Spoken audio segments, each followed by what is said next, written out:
ভগবান নন্দনন্দন এখন দেখছেন ব্রজেন্দ্রনন্দন পরমেশ্বর অখিল জগৎপতি অখিল বিশ্ব ব্রহ্মাণ্ডের স্রষ্টা আমাদের অনাদিরাদি গোবিন্দের অযাচিত কৃপা বর্ষিত হওয়ার ফলে আজকে আমরা কুনিয়ার সমস্ত ভক্তবৃন্দ ভাগবতীয় জ্ঞানযজ্ঞের আসরে সমাগত হতে পেরেছি। আপনাদের সঙ্গে হয়তোবা আমার এটা দ্বিতীয় সাক্ষাৎকার, তাই না? এর আগে একবার হয়তোবা আপনাদের সঙ্গ লাভের করে আমি কৃতার্থ হয়েছিলাম। তো আগে কার সঙ্গে দেখা হলে কুশল বিনিময় করতে হয়, তাই না? আপনাদের সঙ্গে আগের বার এসে পরিচিত হয়ে গেলাম, এবার আপনারা কেমন আছেন সেটা আমার দেখার বিষয় না। আপনারা কেমন আছেন? ভালো আছেন?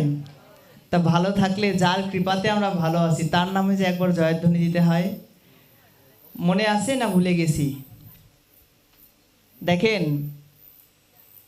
আপনাদের কত সৌভাগ্য, বা আপনাদের এইখানে যখন প্রথমবার এসে পাঠ করে গেলাম, আমার এই ভিডিওম্যান ক্যামেরাম্যান দাদা প্রথম আসলো আমার পাঠ ভিডিও করার জন্য। তো সেই পাঠ এখন পর্যন্ত আপনারা যদি ইউটিউবে ঢুকেন দেখবেন প্রায় 1.5 লক্ষ মানুষ দেখেছে, এখনও দেখে যাচ্ছে মানুষ। তাহলে আপনারা কতটা ভাগ্যবান একবার দেখেন।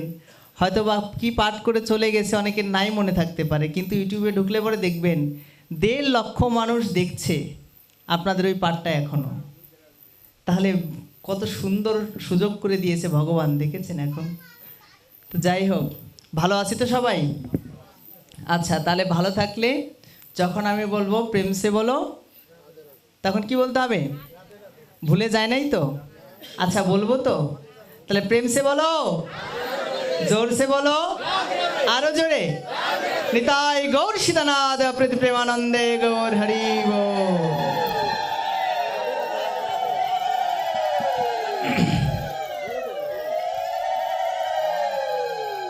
যিনি ভাগবতের মূল শক্তি স্বরূপিণী অধিষ্ঠাত্রী দেবী, তিনি আমাদের শ্রীমতী রাধা ঠাকুরানী।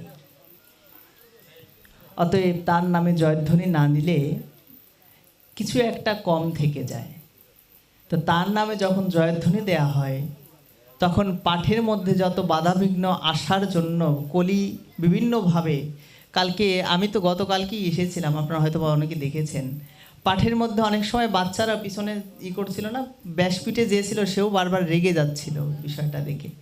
আসলে এটা আমাদের বুঝতে হবে, যেখানে হরিকথা হয়, যেখানে ভক্ত সঙ্গ হয়, সেখানে কলি বিভিন্ন ছলে বিভিন্ন উছিলায় ঢুকতে চায়। কিন্তু এগুলো দেখে যদি একটা বক্তা, একটা শ্রোতার মন যদি ওই দিকে চলে যায়, মনে রাখবেন তাহলে কিন্তু আপনার শ্রবণটা সঠিক হলো না। এর জন্য মহারাজ পরীক্ষিত যখন ভাগবত কথাকে আস্বাদন করতে বসবে, সুখদেব গোস্বামীকে তিনি প্রশ্ন করলেন, প্রভু একটা কথা বলেন, আসন্ন মরণাপন্ন জীবের কর্তব্য কর্ম কি? বোঝা যায় তো প্রশ্নটা? বলছে যাদের মৃত্যু আসন্ন তাদের কর্তব্য বা তাদের করণীয় কর্মটা কি? তখন তিনি বলেছিলেন, আর অন্য কোনো পথ নাই, হরি কথা আস্বাদন, হরি কথা স্মরণ, হরি কথা চিন্তনই হচ্ছে আসন্ন মরণাপন্ন জীবের উদ্ধারের একমাত্র উপায়। অতএব এই হরি কথা কখনো সাধারণ কথা নয়। ভাগবতের মধ্যে ভগবান বললেন, দেখেন এখানে হয়তোবা কালকে অনেকটা সময় ভাগবত হয়েছে, আমি জানি, আমি ছিলাম কালকে ওইখানে, কিন্তু দেখেন অনেকেরই হয়তোবা ধৈর্য হারা হয়ে গিয়েছে, কিন্তু আবার অনেকের কিন্তু মনেই হয় না যে কত সময় চলে গেল।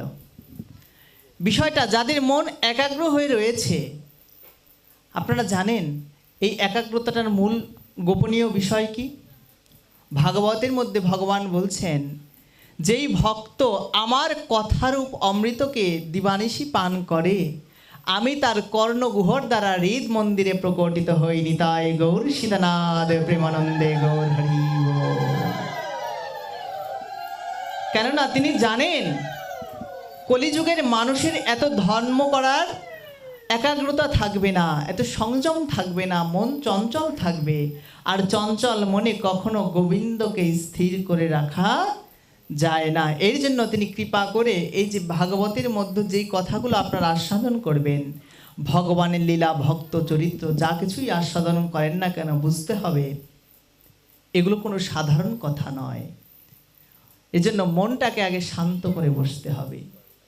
কেননা আমার এই হৃদ মন্দিরে যদি ভগবানকে ডেকে আনি আমরা, তাহলে মনটাকে আগে পরিষ্কার করতে হবে না? আজকে এই বাড়িতে ভাগবত কথা হবে, কিন্তু এই বাড়ির উঠানটা যদি পরিষ্কার না থাকতো, তাহলে কি এসে আমরা বসতে পারতাম? পারতাম না। অতএব যে কোনো কিছুর জন্য একটা উপযুক্ত পরিবেশ আগে দরকার হয়। অতএব ভগবানকেও যদি আমাদের হৃদ মন্দিরে প্রকাশিত করতে হয়, উদ্ভাসিত করতে হয়, তাহলে আমাদের মনটাকেও আগে শান্ত করতে হবে। শান্ত করলে তবেই আমাদের কর্ণগ্রহর দ্বারা আমাদের গোবিন্দ প্রবেশ করে হৃদ মন্দিরে যখন বসে যাবে, তখন আর মন চঞ্চল হওয়ার কোনো সুযোগ থাকবে না। তখন যতই পৃথিবীতে প্রলয় হয়ে গেলেও দেখবেন মন আর সেই দিকে যাবে না, মন ভাগবতের দিকেই থাকবে। তো যাই হোক, আমাদের চেষ্টা থাকতে হবে যতটুকু সময় ভাগবত আস্বাদন হয় এর মধ্যে নিজের মনটাকে স্থির করে রাখা। মহারাজ পরীক্ষিত যখন ভাগবতের জন্য প্রশ্ন করলেন, সুখদেব গোস্বামী বলেছিলেন, শোনো, হরিকথা শুনতে হলে আগে নিজের আসনটাকে জয় করো। কথাটা মন দিয়ে শুনতে হবে। যদি ভগবানের দিব্য লীলা কথাকে চিন্তন করতে, স্মরণ করতে যদি ইচ্ছা হয়, তাহলে আমাদের আসনটাকে আগে জয় করতে হবে। আসন মানে কি? যে যেইখানে বসে আছি সেইটাকে আগে জয় করতে হবে। কেমন?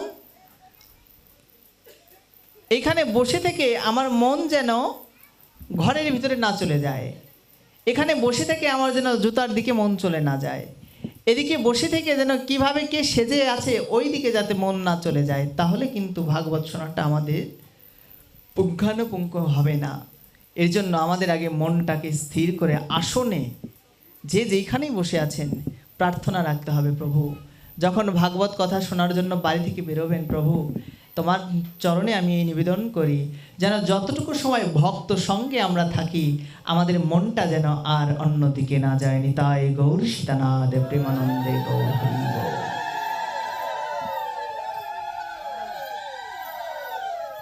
এটা হচ্ছে প্রাথমিক পর্যায়। তো আপনারা অত্যন্ত ভাগ্যবান বা ভাগ্যবতী জীব। কেন? আমি যখন প্রথম এসেছিলাম তখন ভাগবতের পরিচয় নিয়ে অনেক বিস্তারে বর্ণনা করেছিলাম। তো আমরা এসেছি নতুন নতুন কথা শুনতে। তো তৎপশ্চাৎ একটু মনে করিয়ে দেই, কলিযুগের মধ্যে ভগবান শ্রীকৃষ্ণ এবং ভাগবত দুটো এক ও অভিন্ন তত্ত্ব, এর মধ্যে কোনো পার্থক্য নাই। যদি কোনো ভক্ত কোনো কিছু নাও করতে পারে, কোনো ধর্ম আচরণ যদি নাও করতে পারে, একটা পাপীও যে সারা জীবন কোনো পুণ্যও করে নাই, সেই পাপীও যদি নিজেকে শুধরাতে চায়, সে যদি ভাগবতের চরণে এসে বসে প্রতিনিয়ত ভাগবত কথাকে আস্বাদন করে, ভাগবত কথাকে যদি শুনতে থাকে, ভাগবত ভগবান কৃপা করে তার জীবনের পরিবর্তন ঘটিয়ে অনাদিরাদি গোবিন্দের ধামের যাত্রী করে দেয় তাকে। অতএব ভাগবত কোনো সাধারণ গ্রন্থ নয়। ভাগবত এসেছেই আমাদের মতো কলির দ্বারস্থ জীবের পরিত্রাতা হয়ে। ভাগবত এসেছেই তার অভিনব সন্দেশ নিয়ে যে ওহে কলিজীব, একটিবার আমার দিব্য কথাকে ধরো। গতকালকে পাঠক মহারাজও বলেছিলেন যে তোমরা ভগবানকে কি ডাকবে, তোমার সাধ্য নয় সেই ভগবানকে ডাকবার। অতএব একটিবার তাকিয়ে দেখো, ভগবান তোমাদের গৃহ মন্দিরে নিজে নিজে হেঁটে হেঁটে আসছে। বলছে তোমরা যে মন্দিরের বিগ্রহ দেখো, সেই বিগ্রহের কাছে আমাদের হেঁটে যেতে হয়, তাই না? না গেলে আমরা পূজা দিতে পারি না। কিন্তু ভাগবত এত মধুর থেকেও মধুরতম, এর মাহাত্ম্য এতটা যা কখনো বলে শেষ করা যাবে না। যেই ভগবান কৃপা করার জন্য নিজে চলে আসে। নিতাই গৌর সীতানাথ প্রেমানন্দে গৌর হরি বল। দেখেছেন এসেছে না? আপনাদের বিভিন্ন পাঠক মহারাজকে আপনারা নিমন্ত্রণ করেছেন, তার যেখানে নিবাসস্থান বা তার মন্দির থেকে সে ভাগবত ভগবানকে নিয়ে চলে আসছে। ভাগবত এসেছে কেন? আপনাদের আমাদের মতো কলির জীবকে উদ্ধার করার জন্য। তারপরেও যদি আমরা তার মাহাত্ম্যকে না বুঝি, তারপরেও যদি ভাগবত কথার মূল্যকে আমরা না বুঝি, আমাদের মতো পতিত জীব আর জগৎ সংসারে কেউকে খুঁজে পাওয়া যাবে না। অতএব ভাগবত কোনো সাধারণ নয়। এই জন্য চেষ্টা রাখতে হবে, যেমন ভগবানের কাছে গেলে পরে মনটা আর অন্যদিকে নিলে হয় না। যেমন পূজার মধ্যে যখন আপনারা অঞ্জলি দেন মায়ের পায়ে, বাবার পায়ে, হয়তো বা কালকে আপনারা অঞ্জলি দিবেন, মনটা তার চরণে থাকতে হবে। ঠিক তদ্রূপ আমাদেরও চিন্তা চেতনা থাকতে হবে যেন মনটা এখানেই এতটুকু সময় থাকে। তা আপনারা প্রত্যেকেই ধন্যাতীত ধন্য জীব যে আপনারা বাবা লোকনাথের কৃপাতে এই 3 দিন ব্যাপী ভাগবতের সমাগম করতে পেরেছেন, ভাগবত ভগবানের কৃপা প্রাপ্ত হতে পেরেছেন। দেখেন, যার নিমিত্তে কালকে অনুষ্ঠান, সেই লোকনাথ ব্রহ্মচারী, তিনি মানবকুলে এসেও মহামানব হয়েছিলেন। কেন? সাধনার দ্বারা। তাই তো লোকনাথ ব্রহ্মচারীও তো আপনার আমার মায়ের গর্ভেই তো এসেছিলেন, কিন্তু তিনি আজকে মহামানব বা বাকসিদ্ধ হলেন কেন? তাকে শিবকল্প মহাযোগী বলা হয়। কেন বলা হয়? কেননা তার তপস্যার জন্য। আপনারা হয়তোবা জানেন, যখন লোকনাথ ব্রহ্মচারী তপস্যা করার জন্য আপনার কৈলাসের দিকে যাত্রা করেছিল, তার সঙ্গে তার এক বন্ধু গিয়েছিল, নাম ছিল বেণী মাধব। সেই বেণী মাধবের কিন্তু সিদ্ধি প্রাপ্ত করতে পারে নাই। তিনি সাধনায় স্থির হতে পেরেছিলেন না, তার সাধনা ভেঙে গিয়েছিল। কিন্তু লোকনাথ ব্রহ্মচারী তিনি সাধনায় সিদ্ধি লাভ করেছিলেন। দেখেন বন্ধু প্রীতি কেমন। তিনি তার বন্ধুর জন্য নিজের গৃহ ত্যাগ করে দিলেন, যে আমার যেখানে লোকনাথ থাকবে না সেখানে আমি থাকবো না, যদি যেতেই হয় সেই লোকনাথের সঙ্গে আমি সন্ন্যাস নেব। চলে গেলেন, কিন্তু তারপরেও তিনি সিদ্ধি লাভ করতে পেরেছিলেন না। লোকনাথ ব্রহ্মচারী বলেছিলেন, তুমি চিন্তা করো না, আমি আছি। তদ্রূপ এই কথাটা কেন বলা হলো? জগৎ সংসারে আমাদের বন্ধু বান্ধবের প্রয়োজন আছে, কিন্তু সেই বন্ধুই আসল বন্ধু যে আমাদের বিপদে হাত না ছেড়ে চলে যায়, যে আপনার আমার বিপদে পাশে থাকে, যে আপনার আমার জন্য সমস্ত কামনা বাসনাকে ত্যাগ করে চলে যেতে পারে, সেই তো প্রকৃত বন্ধু। তো দেখেন, আজকে লোকনাথ ব্রহ্মচারী জগতে প্রচারিত হলেন তার তপবলের জন্য। তা না হলে আমরা কেউ তাকে চিনতাম না, কেউ তাকে বুঝতাম না। অতএব তপস্যা যদি থাকে তাহলে সংসার আমাদের পিছিয়ে রাখতে পারবে না। আর লোকনাথ ব্রহ্মচারী তপস্যা করেছিলেন, তিনি যদি ভাবতেন যে এই তপস্যার দ্বারা আমি স্বর্গে চলে যাব, আমার আর এই লোকালয়ে ফেরার কোনো দরকার নাই, ভাবতে পারতেন না বাবা। কিন্তু তিনি কি করেছিলেন? তাই তিনি তার সাধনায় সিদ্ধি লাভ করার পরে বঙ্গদেশে চলে এসেছিলেন। আপনারা জানেন বারোদিধাম লোকনাথ ব্রহ্মচারী, তাই না? কেন আসলেন? বলছে জগতের দুঃখকে লাঘব করার জন্য, জগতের মানুষের হিত করার জন্য, জগতের মানুষের মধ্যে মনুষ্যত্ববোধ জাগানোর জন্য। কিন্তু আমরা সেগুলোকে কেউ অনুধাবন করি না। জ্যৈষ্ঠ মাসের অমুক দিনে 19 তারিখে লোকনাথ পুজো, তাই যাই লোকনাথের কাছে অঞ্জলি দিতে, কিন্তু তার জীবন থেকে কেউ আমরা শিক্ষা গ্রহণ করি না। তার সাধন জীবন থেকে, তার ভজন জীবন থেকে আমরা কেউ শিক্ষা গ্রহণ করি না। যদি করতাম আজকে সমাজে এত মারামারি, হানাহানি, হিংসা বিবাদ আজকে সমাজে থাকতো না। থাকতো কি মা? দেখেন তো তাকে কত ব্রাহ্মণরা কত কথা বলেছে, তিনি কি কোনো প্রতিবাদ করেছে? কাউকে অভিশাপ দিয়েছে? শুধু লোকনাথ ব্রহ্মচারী নয়, আপনারা অত্যন্ত ধন্যাতীত ধন্য জীব। আজকে আমাদের এই জয়দাদার সাথে গিয়েছিলাম আপনাদের প্রণব মঠে, তারপরে হচ্ছে নরোত্তম গোস্বামীর আশ্রমে, ফটিক গোসাইয়ের আশ্রমে। দেখেন তো এদের কথা চিন্তা করে, এরা কি এমনি এমনি আজকে এই পর্যায়ে এসেছে? তারাই ছিল জগতের আসল মানুষ। কিন্তু আপনারা অত্যন্ত ভাগ্যবান, তাদের সান্নিধ্যে আপনারা আছেন। কিন্তু আপনারা অত্যন্ত দুর্ভাগ্যবানও যদি এদের সান্নিধ্যে থেকে যদি কিছু অর্জন না করতে পারেন, তাহলে মানব জীবনে আসা যাওয়াই সার হয়ে যাবে। অতএব এদের থেকে এদের আদর্শটাকে ধারণ করতে হবে। মহাপুরুষকে শুধু ফুল বেল পাতা দিয়ে রাখলে পরেই হয় না মা। যে তার আদর্শটাকে ধারণ করতে পারে, ওটাই হচ্ছে তার আসল পূজা। আজকে লোকনাথ ব্রহ্মচারীর জন্য হয়তোবা কালকে অনেকে না খেয়েই হয়তোবা পুষ্পাঞ্জলি দেবেন, কিন্তু তার আদর্শটাকে যে প্রকৃতপক্ষে ধারণ করতে পারবে, তার শিক্ষাটাকে, তার উপদেশকে যে ধারণ করতে পারবে, লোকনাথ ব্রহ্মচারীর পায়ে কালকে যত মানুষ অঞ্জলি দিলে তিনি যতটুকু সন্তুষ্ট না হবেন, তার আদর্শকে যে ধারণ করবে, এবার আপনারা বলেন তো তার থেকে কি বেশি খুশি হবে না কম খুশি হবে? আমাদের উচিত মহামানবদের পদাঙ্ককে অনুসরণ করা। আমাদের উচিত তাদের থেকে মানবতার বোধকে শেখা, তাদের মহামূল্যবান বাণীগুলোকে নিজের জীবনে পরিচালিত করা। তবেই তার সঠিক পূজা করা হয়, তা না হলে তার পূজা হয় না।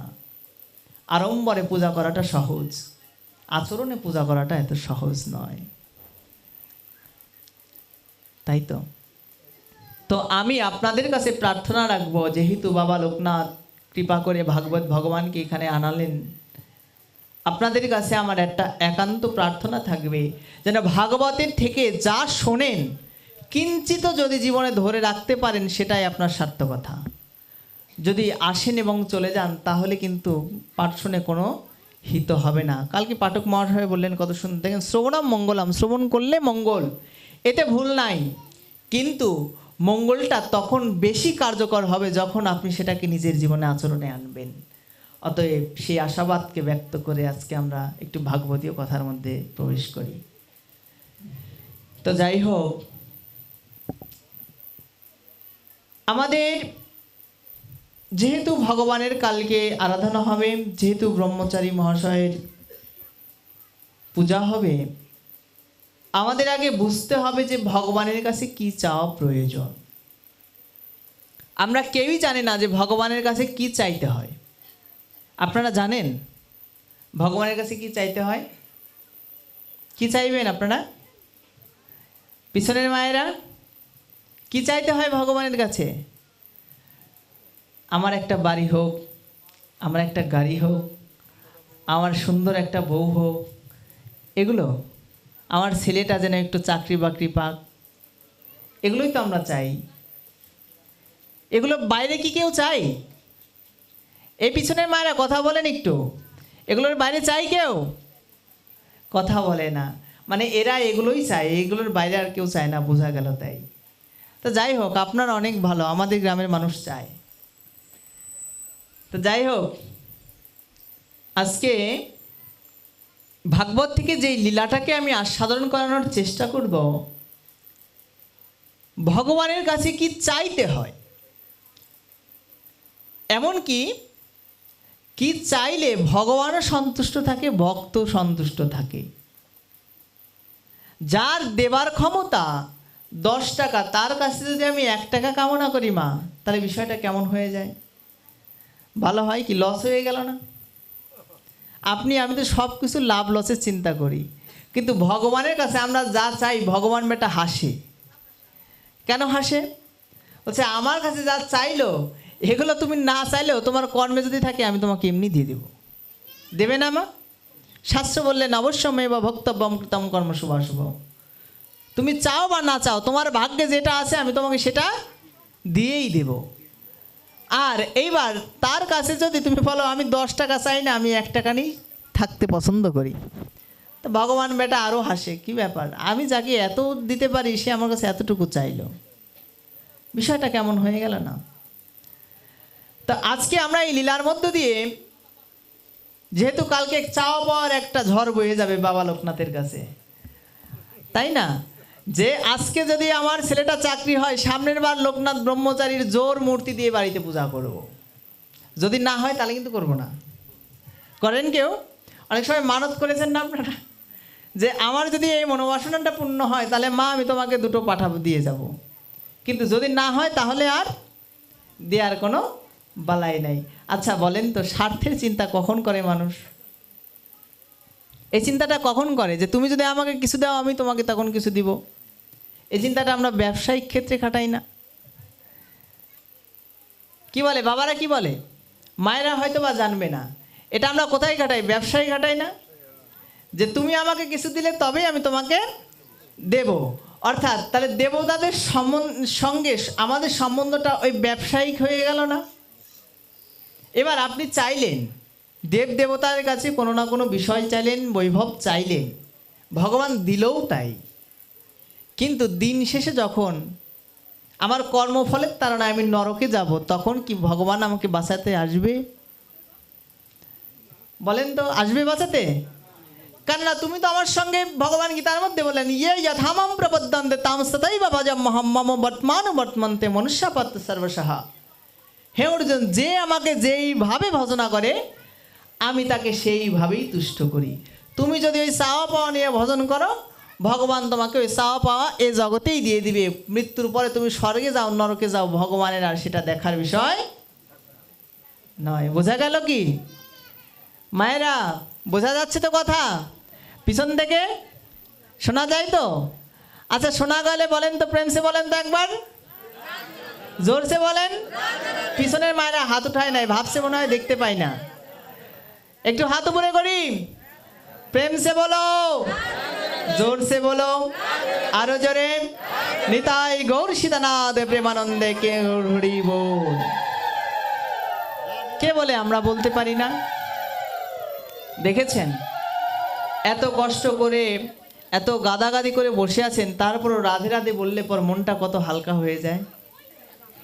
এটাই হচ্ছে ভগবানের নামের মহিমা।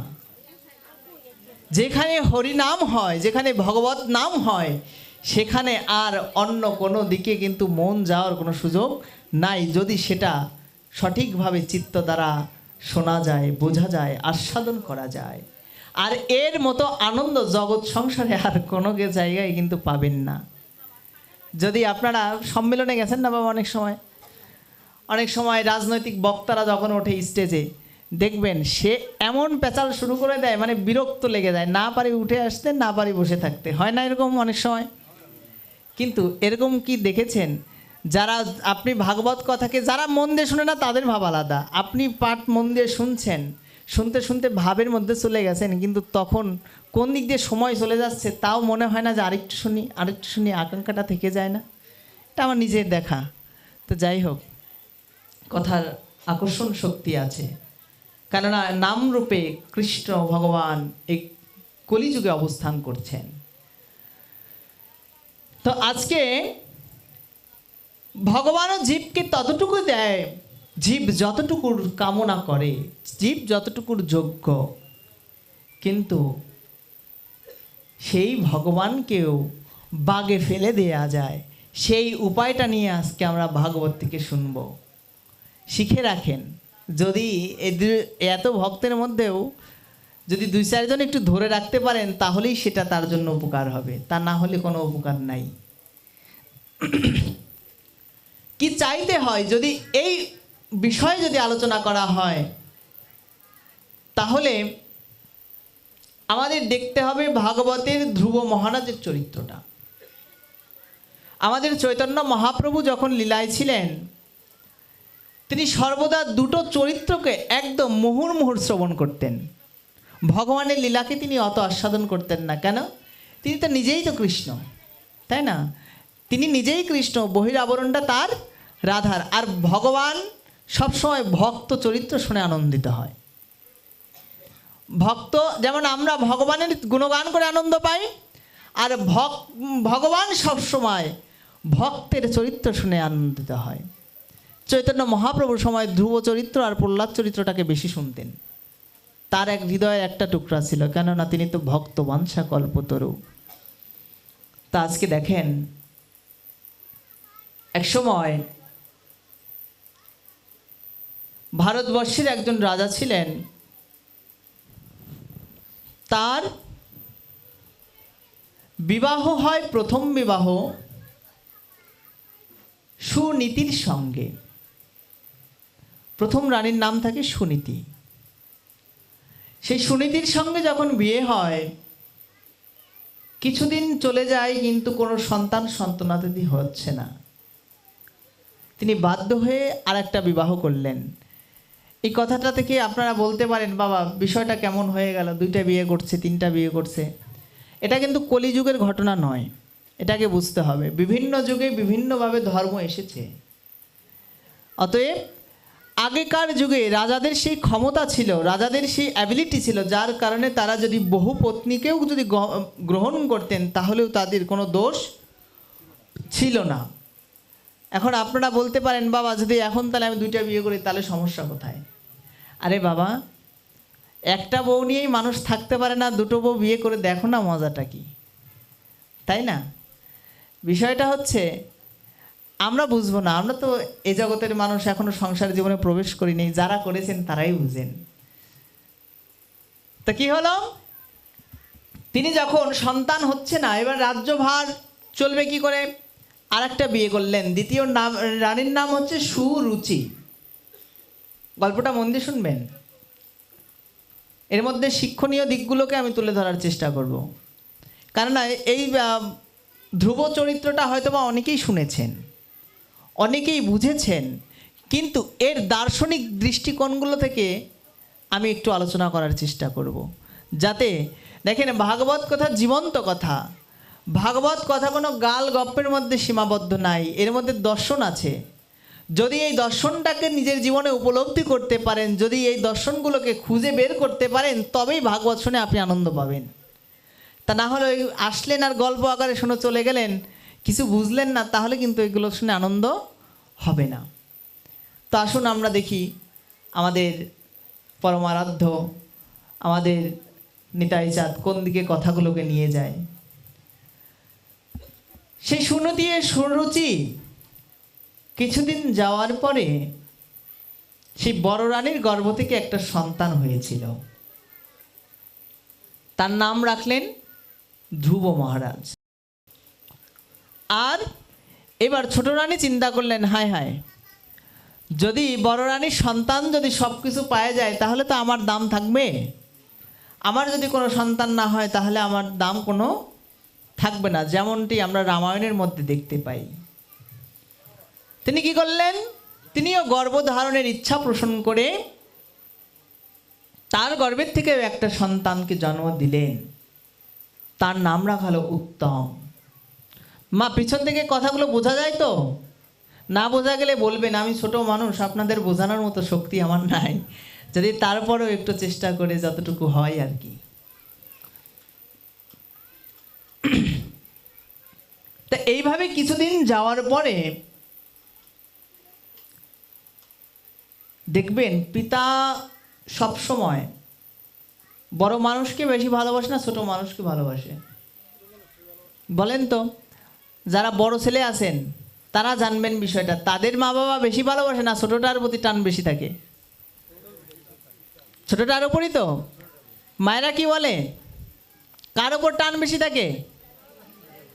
সবার প্রতি। তারপরেও ছোটটার প্রতি একটু টান বেশি থাকে না? আচ্ছা, এইবার ওই রানীর ক্ষেত্রেও তাই হলো, পুত্রের ক্ষেত্রেও তাই হলো। রাজা কি করলেন, 2টো রানীকে এখন যতই বলুক দুইজনকেই সমান ভালোবাসি, এটা কখনো হয় না, মন সবসময় একদিকে টানে। বাস্তবিক একটু কথা বলে যাই। দেখেন, আপনারা যখন ছোট থাকেন মা বাবার প্রতি মন থাকে না? মা বাবা যদি একদিন আপনাকে কাছ থেকে দূরে রাখে, আপনার মন খারাপ হয় না, রাগ হয় না? কিন্তু দেখেন, সেই মা বাবাকে আপনি যেদিন স্বামীর হাত ধরে চলে আসলেন সেই দিনই ত্যাগ করে দিয়ে চলে আসলেন। বিশেষ করে মায়েরা এটা বুঝবে এই যন্ত্রণাটা। এবার সে মা বাবার প্রতি আরও এরকম কিন্তু টান থাকলো না। থাকলো কি? যদি থাকতো আসতে কি পারতেন আপনারা?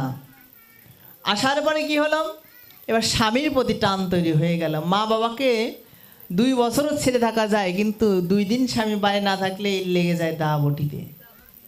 হ্যাঁ, বিয়ে করে এনেছো এইগুলো করার জন্য? আমি শুধু সংসার করে করে খেটে খেটে মরবো, তোমার সাথে দুটো ভালো কথাও বলার সুযোগ পাই না, কেমন স্বামী তুমি? মা, এটা সংসারের বাস্তবিক ঘটনা না? তো তারপরে দেখা যায় যখন একটা পুত্র চলে আসে বা একটা কন্যা চলে আসে, বলেন তো স্বামীর প্রতি ভালোবাসাটা তদ্রূপ থাকে না একটু হলেও কমে?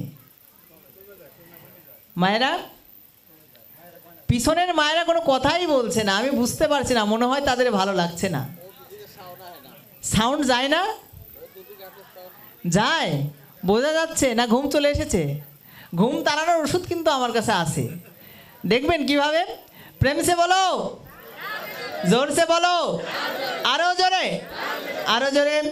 নিতাই গৌর সীতানাথ প্রেমানন্দে গৌর হরি বল। পাঠের মধ্যে দুইজন ব্যক্তিকে নিমন্ত্রণ না দিলেও বেহায়ের মতো চলে আসে, জানেন কারা? তাদের নিমন্ত্রণ করতে হয় না, এখানে আপনারা এসেছেন, নিমন্ত্রণ করেছে গ্রামে, কালকে অমুক জায়গায় পাঠ হবে, আপনারা যাবেন। কিন্তু পাঠের মধ্যে এরকম দুইজন বেহায়া এবং নির্লজ্জ দুটো ব্যক্তি আছে, যাকে নিমন্ত্রণ না করলেও চলে আসে। আপনারা কি জানেন কে? যে আলস্য এবং নিদ্রা। পাঠের মধ্যে দেখবেন বসতে বসতে বসতে হাত পা দুটো একদম কুচুমুচু হয়ে গেছে, তারপরে দেখবেন আস্তে আস্তে আস্তে ঘুম চলে এসেছে। কি বেহায়া, চিন্তা করা যায়। এদেরকে আমরা কেউ নিমন্ত্রণ করি না, বাড়ি থেকে ডেকেও আনি না, কিন্তু নিজে এসে হাজির হয়ে যায়। তা এদের দুজনকে ঠিক করার জন্য, এদের দুজনকে তাড়ানোর জন্য ভাগবত বলেছেন মাঝে মধ্যে একটু শঙ্খধ্বনি, একটু উলুধ্বনি, একটু হরিধ্বনি, একটু নামের ধ্বনি দিতে হয়। তাহলে কি হয়? ওই বেহায়া দুটো নিজের পথ ছেড়ে পালায়। তো বলা যাবে তো? পিছনের মায়েরা বলেন, এবার বাবারা চুপ থাকেন, দেখি শোনা যায় কি না। বলেন, বলা যাবে তো? প্রেম সে বলেন তো একবার, জোর সে বলেন তো, আরো জোরে। নিতাই গৌর সীতানাথ প্রেমানন্দে গৌর হরি বল। তো তারপরে যখন সেই ছোট রানীর প্রতি মোহটা তার জন্মে যাচ্ছে, বড় রানীর প্রতি একটু অবহেলা তৈরি হয়ে গেল। বড় রানী তো বুঝতে পারে বাবা, কাকে কখন ভালোবাসা যায় কখন না যায়, মানুষ তো বুঝতে পারে। এখন আমি আসলাম আপনাদের গ্রামে, কে হাসি মুখে ঘরের মধ্যে ডেকে নিল, আর কে মানে দায় ঠেকা কাজ সারলো, সেটা তো এসেই তো বোঝা যায়, তাই না? তার মানে আপনাদের বলছি তা নয়, অন্যান্য জায়গার মানুষদের কথা বললাম। তো দেখেন, আজকে সেই যখন এই ভালোবাসার তারতম্য হয়, বড় রানী সুনীতি তিনি একটু দূরে দূরে থাকেন, কাছে কাছে যায় না, কেননা স্বামী তো আমাকে এখন আর অতটা ভালোবাসে না। কিন্তু পুত্র ধ্রুব তিনি তো বুঝতে পারেন নাই, তিনি জানতে পারেন নাই ছোট মানুষ কি বোঝে কাকে কে ভালোবাসে না না বাসে। এইবার যখন একদিন সেই সুনীতির পুত্র রাজা উত্তম, তিনি একদিন বাবার কাছে খেলতে খেলতে বাবার কোলে গিয়ে বসলেন রাজ সিংহাসনে। বাবা তাকে কোলে নিয়ে হাসছে, গল্প করছে, খেলছে। এবার ধ্রুবের মনেও বাসনা হলো, ইস আমিও যদি বাবার কোলে যাই একটু বসতে পারতাম। 5 বছরের শিশু এই ভাবনা করে যখন গেলেন, পিতা মহারাজকে বললেন, বাবা আমাকে কি একটু কোলে নেবে? পিতা ধ্রুবের দিকে একবার তাকাচ্ছে, একবার উত্তমের দিকে তাকাচ্ছে, আর একবার ওই ছোট রানীর দিকে তাকাচ্ছে। যদি ধ্রুবকে যদি কোলে নেয়, যতই হোক বাবার তো একটা পরাণ পুড়ে, যতই হোক, কিন্তু যখন ওই ছোট রানীর দিকে তাকায় তখন আর বাবা নিতে পারে না।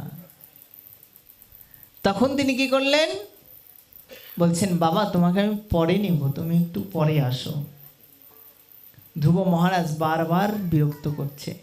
ছোট রানী লক্ষ্য করে গিয়ে দৌড়ে গিয়ে তার কাছে বলছেন, আরে বেটা, তোর বাবার কোলে ওঠার ইচ্ছা তাই না? শোন, তোর মাকে তোর বাবা এত ভালোবাসে না আমাকে যতটা বাসে, অতএব বাবার কোলে যদি ওঠার যদি ইচ্ছাই হয়, তাহলে আমার গর্ভ থেকে যেদিন জন্মাবি সেই দিন বাবার কোলে উঠবি। তা বলছে, মা আমার দোষ কি? বলছে, তোর একটাই দোষ, তুই বড় রানীর গর্ভ থেকে জন্মেছিস। হায় রে সংসার। দেখবেন অনেক সময় বাস্তবিকতাটা কোথায়। অনেক সময় দেখবেন জ্যাঠা এবং নিজের মায়ের সঙ্গে হয়তোবা বা জেঠিমার সঙ্গে নিজের মায়ের হয়তো বা বিবাদ লাগে। কখনো কখনো যখন আমরা বাচ্চা থাকি বুঝি তো না, তখন মনে হয় যেন একটু জ্যাঠার কোলে নিয়ে একটু ঘুরে বেড়াই। জ্যাঠা খুব ভালোবাসে, কিন্তু দেখবেন জেঠিমার ভয়ে আদর করতে পারে না, যে যদি ন্যায় কোলে তাহলে হয়তো বা দেখলে পরে এগুলো নিয়ে অশান্তি হবে। আমরা বাবাজিরা খুব অসহায়, আমরা চাইলেও সব কিছু করতে পারি না, তাই তো। তো যাই হোক, মায়ের আবার রাগ করেন না। এদিক দিয়ে কি হলো, যখন এই ঘটনাটা ঘটল, ধ্রুব মহারাজ অজস্র ধারায় কাঁদতে লাগলেন, হায় হায় রে, এটাই সংসার। উত্তম সেও তো বাবার সন্তান, আমিও তো বাবার সন্তান, কিন্তু বাবা তাকে কোলে বসালো, আমাকে কেন কোলে বসালো না? ছোট বাচ্চা তো বুঝতে পারে নাই, মায়ের কাছে গিয়ে অজস্র ধারায় বড় রানীর কাছে গিয়ে কাঁদতে লেগেছে। মা, একটা কথা বলো, পুত্র কি সবার কাছেই সমান নয়? তুমি কি আমাকে এবং দাদা ছোট ভাই উত্তমকে আলাদাভাবে দেখো? মা বললেন, কখনোই নয় বাবা। বলছেন, তাহলে বাবা কেন এই বিচারটা করলো? তাহলে আমার ছোট মা কেন এরকমভাবে আমাকে তাড়িয়ে দিল, বলতে পারো তুমি? মা বলছেন, বাবা, মা তো জানে বিষয়টা, ছোট সন্তানকে কি বলবে। বাবা, তুমি মন খারাপ করো না, আজকে হয়তো বা তাড়িয়ে দিয়েছে, কালকে তোমার বাবা কোলে তোমাকে নিবে। এই কথা যখন বলছে, ধ্রুব মহারাজ তারপরেও কেঁদে যাচ্ছে, ক্রন্দন করতে করতে করতে করতে বলছে কি, মা শোনো, আমার ছোট মা একটা কথা বলেছে, যে তুই যদি আমার গর্ভ থেকে জন্ম নিতে পারিস, তবেই গিয়ে তুই তোর বাবার কোলে বসতে পারবি। মা, তুমি আমাকে অনুমতি দাও, যেন আমি আমার সেই ছোট মায়ের গর্ভ থেকে জন্মাতে পারি। আমার মা বুকে আঁচল দিয়ে, মুখে আঁচল দিয়ে ক্রন্দন করছেন, হায় রে, আমি কেমন হতভাগা মা, আমি তোকে একটু সুখ দিতেও পারলাম না। চেয়েছিলি বাবার কোলে বসতে, কিন্তু আমার সেই ক্ষমতাও নাই যে আমি গিয়ে হুঙ্কার ছেড়ে বলবো, কেন তুমি ওকে কোলে বসালে, আমার সন্তানের কি অপরাধ? এই কথাটা বলার আমার শক্তি নাই। এই কথা বলে যখন আমার সেই সুনীতি দেবী কাঁদছে। সুনীতি মানে কি জানেন? যার নীতি সত্য। সুনীতি নামের অর্থ কি মা? যার নীতি আছে সেই ধ্রুবকে জন্ম দিতে পারে, যার নীতি নাই সে শত চেষ্টা করলেও ধ্রুবের মতো পুত্র তারা জীবনেও আনতে পারবে না। আর বললেন সুরুচি, যদি তোমার সুরুচি না থাকে, ছোট রানীর নাম কি সুরুচি, গোবিন্দ কথায় যদি তোমার রুচি না থাকে, তাহলে ওই রকম শেষ পর্যন্ত অবহেলায় তোমার জীবন চলে যাবে। প্রাথমিক পর্যায়ে হয়তোবা তোমাকে নিয়ে সবাই মাতামাতি করে, সবাই হয়তোবা ভালোবাসে, কিন্তু দিন শেষে যেই পরিণাম ভোগ করতে হবে সেই পরিণাম তোমার জানা নাই। এই জন্য আমাদের সুনীতিটাও প্রয়োজন, সুরুচিটাও প্রয়োজন। কোন কথায় রুচি? অন্যের অকথা কুকথায় নয়, হরিকথায় রুচি আনাটা আমাদের দরকার। তো আজকে কি হলো, সেই ধ্রুব মহারাজ যখন অজস্র ধারায় কাঁদলেন, মা তুমি আমাকে একটা উপায় বলো মা, যেন আমি আমার ছোট মায়ের গর্ভ থেকে জন্মাতে পারি। এই কথা যখন বললেন, আসলে মা সব কিছু সহ্য করতে পারে, সন্তানের কান্না কখনো মা সহ্য করতে পারে না। পারে কি? ছেলে শত অন্যায় করুক, সেতে শত অবিচার করুক, কিন্তু দিন শেষে যখন মাকে জাপটে ধরে, যখন ক্রন্দন করে, মা কিন্তু তাকে শাসন করতে পারে না। যেমনটি আমার মা যশোদা বৃন্দাবন লীলায় ব্রজলীলায় করেছিলেন। কানাইয়ের নামে কত মানুষ নালিশ করে যাচ্ছে, কত কিছু করে যাচ্ছে, কিন্তু মায়ের কাছে যখন কানাই ধরা পড়ছে, মা সব ভুলে যায়। গোবিন্দের এই রূপ মাধুর্যকে দেখে, তার বদনকে দেখে মা সমস্ত কিছুকে ভুলে যায়, তার কিছুই মনে থাকে না, কে নালিশ করলো আর কে না করলো। তদ্রূপ হচ্ছে বাৎসল্য ভাব। তো যাই হোক, এইভাবে যখন ক্রন্দন করছে, ক্রন্দন করতে করতে করতে করতে মা বললেন, মা তুমি আমাকে একটা উপায় বলো, যাতে আমি আমার ছোট মায়ের গর্ভ থেকে জন্মাতে পারি। এই কথা যখন বললেন, মা বললেন, শোনো, তুমি চাইলেই তো হবে না বাবা, এর জন্য সাধনা করতে হবে। কেননা আমি চাইলেই তো ভগবান আমাকে কোটিপতির ঘরে জন্ম দিবে না, দিবে কি? আমার যে কর্মের বোঝা, আমার যদি গরিব ঘর লেখা থাকে, আমি জীবনে চাইলেও কি অট্টালিকায় জন্মাতে পারবো? যদি পারা যাবে, কখন পারা যাবে? যখন আমার সাধন ভজন থাকবে, যখন গোবিন্দের সঙ্গে আমার ভাবের আদান প্রদান থাকবে, তখন গোবিন্দ কৃপা করে সেটাকে মনোবাসনা পূর্ণ করে দিলেও দিতে পারে। আজকে তখন কি হলো, যখন মা বললেন যাও, এর জন্য তোমাকে তাহলে ভগবানকে ডাকতে হবে বাবা, তুমি ভগবানকে ডাকো, যদি তিনি কৃপা করেন তাহলে হয়তোবা তুমি একদিন তোমার পিতার কোলে বসতে পারবে। এবার বললেন মা, তাহলে আমি একটা কাজ করি, শোনো, ভালো একটা কথা মনে পড়েছে, তুমি তো ভগবানের কথা বললে, তাহলে আমি এখন ভগবানেরকে একটু ডাকতে চলে যাই। শুনেছি ভগবানকে ডাকতে গেলে নাকি সংসারে থাকার থেকে যদি বনের মধ্যে গিয়ে যে তার ডাকা যায়, তাহলে সেই ডাকটা তাড়াতাড়ি তার কাছে পৌঁছায়। কি মা, সত্যি না মিথ্যা? যখন আসনে বসেন, গুরু বীজ জপ করেন তো, গুরু গায়ত্রী জপ করেন তো, মঞ্চ স্মরণ যখন করেন, পিছন থেকে ছেলে এসে আসল ধরে টানে, মারে কোথায় ওই 10 টাকার নোটটা রেখেছিস, তাড়াতাড়ি দিয়ে আমি বাজারে যাব। যখন দাদুরা বা যখন দিদিমারা ভাবে যে একটু ভগবানের নাম গুণগান, একটু মালাটা স্মরণ করব, পিছন থেকে দেখবেন নাতি এসে টানাটানি করে, এই তুমি মালা পরে নিবে, তাড়াতাড়ি আমার সঙ্গে একটু গল্প করো, চলো এখান থেকে ঘুরে আসি, বাজারে যাব। তখন কি হয়, মালা নেন আপনারা নাকি চলে যান বলেন তো? চলেই যেতে হয়। অর্থাৎ ভগবানকে ডাকতে হলে নিরালায় নিভৃতে ডাকাটাই কিন্তু উত্তম।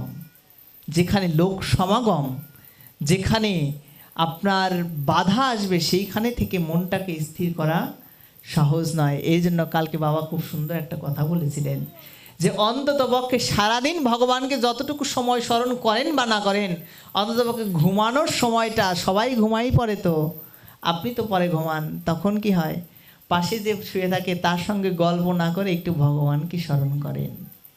কেননা কে বলতে পারে আজকে রাতটাই আমার শেষ রাত হবে না? সংসারে, জগৎ সংসারে আমরা কেউ কারো নই। জগৎ সংসারে এসেছি সাময়িক সময়ের জন্য। পুত্র পরিবার এগুলো দ্বারা আপনারা শতনামের মধ্যে পড়েন, ফল রূপে পুত্র কন্যা ডাল ভাঙি পড়ে, কাল রূপে সংসারেতে পক্ষ বাসা করে, তাই না? এই যে পুত্র পরিবার, এই সন্তান সন্ততি, এগুলো আমাদের ফল রূপ। যেমন একটা বৃক্ষের যখন ফল আসে দেখবেন বৃক্ষটা মাটিতে সঙ্গে একদম মিশে যায়। ভগবান এটিকেও শিক্ষা দেয়, শোনো শোনো জগৎ জীব, তোমরাও যখন অধিক কিছু পাও তখন তোমাদের মাথাটাকে নত করতে শেখো। যদি না নত করো, তোমার ওই মাথা তোমার সঙ্গে থাকবে, থাকবে কি? যখন আমাদের অহংকার বেড়ে যায় তখন আমাদের সব ছেড়ে চলে যায় না? গ্রামের মানুষের সঙ্গে ভালোবাসা, এতদিনের সম্পর্ক, বিপদে আপদে পাশে এসেছে, যখন দেখবেন অহংকার হয়ে যায়, টাকা পয়সা হয়ে যায়, মতিগতি অন্যরকম হয়ে যায়, আপনার সঙ্গে কি কেউ মিশতে চায়? মিশবে? আচ্ছা, দিন তো সবার সমান যায় না। আজকে আপনার অর্থ সম্পদ প্রাসাদ প্রাচুর্য আছে, কালকে যে কোনো বিপদ হবে না, একথা আপনারা বলতে পারেন? বিপদের সময় আপনার কে এসে পাশে দাঁড়াবে? ছেলে হয়তোবা, আমি জানতে পারলাম এই গ্রামের অনেক মানুষ হয়তোবা বিদেশে আছে, তা এইখানে যারা বিদেশে আছে, বিদেশ থেকে সন্তান চাইলেই কি এসে আপনাকে একটা উপকার করতে পারবে? আপনার বিপদ আপদে পাশে থাকবে কারা? তাহলে বোঝা গেল জগৎ সংসারে আপনি যাকে তুচ্ছ করছেন সেও আপনার একদিন বিপদের সঙ্গী হবে। অতএব কারো সঙ্গে এইগুলো নিয়ে মারামারি ঝগড়া বিবাদ আপনারা করবেন না। মনে রাখতে হবে জগৎ সংসারে আমরা প্রত্যেকেই প্রত্যেকের জন্য এসেছি। জগৎ সংসারে এসে যদি আমরা রক্ত মাংসের শরীর নিয়ে যদি নিজেকে মানুষ বলে জাহির করি, সেটা কিন্তু কখনোই মনুষ্যত্বকে প্রকাশ করে না। রক্ত মাংসে যিনি চুরি করে, যিনি ডাকাতি করে, সেও মানুষ। যিনি ডাক্তার, অস্ত্রোপচার করে জীবন বাঁচায়, তিনিও মানুষ। কিন্তু দুটোকে যদি এক করে ফেলেন তাহলে কিন্তু আপনার মানুষ চেনা হবে না। অতএব রক্ত মাংসে শুধু দেহ গড়া থাকলেই মানুষ কখনো হওয়া যায় না। মানুষ হতে গেলে আগে আমাদের মনুষ্যত্বটাকে প্রয়োজন, যেটা আমাদের কাছ থেকে দিন দিন লুপ্ত হয়ে যাচ্ছে, হারিয়ে যাচ্ছে। আর একটা গোপন কথা শুনে রাখেন, ব্যাসপীঠ থেকে বলা ঠিক হবে কিনা জানি না, যতদিন পর্যন্ত আমরা মানুষ না হতে পারবো ততদিন পর্যন্ত ভগবত সেবায় আমরা লাগতে পারবো না। যে যত জপ করি, যে যত তপ করি, যে যা কিছুই করি না কেন, যদি আমার মনটা যদি সরল না হয়, মনটার মধ্যে যদি অহংকার থাকে, মনটা যদি সরল না হয়, গোবিন্দ আপনাকে জীবনেও কৃপা করবে না। খাতা কলমে লিখে রাখেন। বাস্তবিক উদাহরণ একটু বলে যাই, বাস্তবিক উদাহরণ ছাড়া তো হবে না। ভগবান বলেছেন আমি ভক্তের দুটো জিনিসকে সহ্য করি না। শোনো, তুমি যত বড় ভক্ত হয়ে যাও, তার প্রমাণও দেব, ভক্তের চোখের জল ভগবান কখনো সহ্য করতে পারে না। এজন্য যত যত ভগবানের জন্য কাঁদা যায়, ভগবানের মনটা তত তাড়াতাড়ি গলে। আর একটা জিনিস সহ্য করতে পারে না, সেটা হচ্ছে ভক্তের মনের অহংকার। লেশ মাত্রও যদি তোমার অহংকার থাকে, মানের অহংকার, কুলের অহংকার, অন্যান্য কিছুর অহংকার, ভগবান তোমাকে সহজে গ্রহণ করবে না। তোমাকে একদম সেই অহংকার শেষ করতে ভগবানের যা কিছু করা লাগে ভগবান সেগুলোই করবে। বাস্তবিক উদাহরণ দেখবেন ভাগবতের মধ্যে। রাসলীলা আপনারা শুনেছেন না? রাসলীলার মধ্যে একসময় গোপিনীরাও ভেবেছিলেন যে দেখো, সর্বশ্রেষ্ঠ নায়ক যিনি, যিনি বিশ্ব ব্রহ্মাণ্ডকে নাচায়, সেই ভগবানকে আমরা নাচাচ্ছি। ভগবান দেখলেন অহংকার চলে এসেছে, অন্তর্ধ্যান হয়ে চলে গেলেন। জানেন আপনারা এই ঘটনা? আপনারা তো অনেক সময় কবি গানে বা অন্যান্য জায়গায় রাসলীলা দেখেন, রাসলীলা আস্বাদন করেন। রাসে শুধু আনন্দ তাই নয়, রাসে বিরহও আছে। কিন্তু এগুলো সময় সাপেক্ষ ব্যাপারের কারণে এত ডিটেলসে তারা আলোচনা করে না। এখন তো সব কিছু শর্টকাটের যুগ, সংক্ষেপে সব কিছু শেষ করে চলে যায়। কিন্তু এগুলোর গভীরতায় ঢুকতে হবে। সবাই যেটা জানে সেটা তো সবাই জানে, যেটা মানুষ জানে না, আমি মনে করি সেই সত্যটাকে আগে ভক্তদের জানানো উচিত। তাহলে কি হয়, সমস্ত কিছু পরিপূর্ণ হয়। তা না হলে ভাবধারাটা বোঝা যাবে না। আমি বললাম এইখান থেকে আপনি কুনিয়া বাজারে যান, কিন্তু আপনি যদি নাই জানেন কেন যাব, কিসের জন্য যাব, আপনি আমাকে যে একটা গালি দিবেন না? দেখো, শুধু শুধু পাঠাইলো, কিসের জন্য পাঠাইলো সেই কথাই বলে দেয় নাই। তদ্রূপ শাস্ত্র কথাকে পুঙ্খানুপুঙ্খ জানার চেষ্টা রাখতে হবে। সেইখানে ভগবান গোবিন্দ তাদেরকে ত্যাগ করে চলে গিয়েছিলেন। সেইখানে যখন ব্রজগোবিনীরা বুঝতে পেরেছিল যে আমাদের অহংকারের কারণে আমরা আজকে গোবিন্দকে হারিয়ে ফেলেছি, সেইখানে ব্রজাঙ্গনারা অজস্র ধারায় কেঁদেছিলেন, হা প্রাণনাথ, হা হে প্রাণনাথ, আমরা আমাদের ভুলটাকে বুঝতে পেরেছি, প্রভু তুমি কৃপা করে দর্শন দাও। যখন অজস্র ধারায় কেঁদেছিলেন, ভগবান তখন প্রকট হয়েছিলেন। এইখান থেকে জগৎবাসীকে তিনি শিক্ষা দিলেন, তুমি যত বড় মঠ মন্দিরের প্রতিষ্ঠাতা হও না কেন, যত বড় সাধুগুরু বৈষ্ণব হও না কেন, তোমার মধ্য থেকে যদি অহংকার না যায়, গোবিন্দ তোমাকে ছেড়ে চলে যাবে। এইবার এই অহংকারটাকে নাশ করার জন্য এই সাধুগুরু বৈষ্ণবের চাঁদের হাট ভগবান বসিয়ে দিয়ে গিয়েছেন। নিতাই গৌর সীতানাথ প্রেমানন্দে গৌর হরি বল। কেন? কালকে পাঠের মধ্যে উনি খুব সুন্দর একটা কথা বলেছিলেন, সাধুসঙ্গ সাধুসঙ্গ সর্বশাস্ত্র কয়, লবমাত্র সাধুসঙ্গ কৃষ্ণ ভক্তি প্রেম হয়। কেন বললেন কথাটা? এইখানে কে আমরা ব্রাহ্মণ, কে আমরা বৈষ্ণব, কে আমরা ক্ষত্রিয়, কে আমরা শূদ্র, এই জাতপাতের কি বিচার আছে? আপনারা যারা বসে আছেন এখানে, আমরা সবাই জীব নিত্য কৃষ্ণ দাস, সবাই আমরা সমান। অতএব গৌরাঙ্গ মহাপ্রভু কেন এই সমাগমটা করিয়ে গেলেন জানেন? আমাদের ভিতর থেকে অহংকার নাশ করার জন্য। এর জন্য যদি অহংকার তো এমনি এমনি নাশ হবে না, এর জন্য সাধুসঙ্গের একটা প্রভাব কাজ করে। আস্তে আস্তে দর্শন করতে করতে মনে রাখেন, আপনার পাশে যে বসা থাকে সেও যদি আপনার চরম শত্রু থাকে, ভক্ত সঙ্গে এসে যদি তার একটু চরণধুলি যদি নিজের মস্তকে ধারণ করেন, সে কি আপনাকে কখনো অভিশাপ দেয়? কারো ক্ষমতা আছে, কারো সাহস আছে এখানে বসে কাউকে অভিশাপ দেওয়ার? তাহলে একবার দেখেন ভক্ত সঙ্গের কি প্রভাব। এই সঙ্গ করতে করতে করতে করতে মনের কালিমা এক সময় লুপ্ত হবে। এই জন্য ভগবান সিস্টেমের মধ্য দিয়ে সমস্ত কিছু প্রকট করে গেলেন জগতে। তো যাই হোক, তো হরিকথা অনন্ত, এক কথায় ঢুকলে অন্য কথায় কোথা থেকে কোথায় চলে যায়। তো যাই হোক, বিষয়টা হচ্ছে যখন সুনীতির গর্ভ থেকে যখন এই কথা হলো, ধ্রুব মহারাজ বললেন, মা আমি সাধনা করতে চাই। কার? ওই ভগবানের সাধনা করব। তাহলে কি হবে? ভগবান প্রসন্ন হয়ে আমাকে আশীর্বাদ প্রদান করবে, আমি আমার ছোট মায়ের গর্ভ থেকে জন্ম নেব। এইবার কোনো 5 বছরের বাচ্চা যদি এই কথা বলে, আপনি আমি কি তাকে সহসাই কি যেতে দেব? বলবো না পাগল, ছোট বাচ্চা বোঝে না। কিন্তু ধ্রুব মহারাজের এমন শক্তি, এমন মানে মনের উৎকণ্ঠা তৈরি হয়েছে, মাও আর তাকে কোনোভাবেই বুঝিয়ে রাখতে পারছে না। মাকে বললেন, মা তুমি আমাকে অনুমতি প্রদান করো, যেন আমি যেই যুদ্ধে যাচ্ছি সেই যুদ্ধে যেন বিজয়ী হয়ে আসতে পারি। এখানেও একটা শিক্ষা আছে। যদি কখনো সন্তান ধর্মকর্ম করতে চায়, যদি কোনো সন্তান একাদশী ব্রত করতে চায়, যদি কোনো সন্তান ভাগবত পাঠে আসতে চায়, মনে রাখবেন নিজে জায়গা ছেড়ে তাকে বসতে দেবেন। এটা আদর্শ। যদি না করতে পারেন, আপনার ভাগবত শোনা হলো না।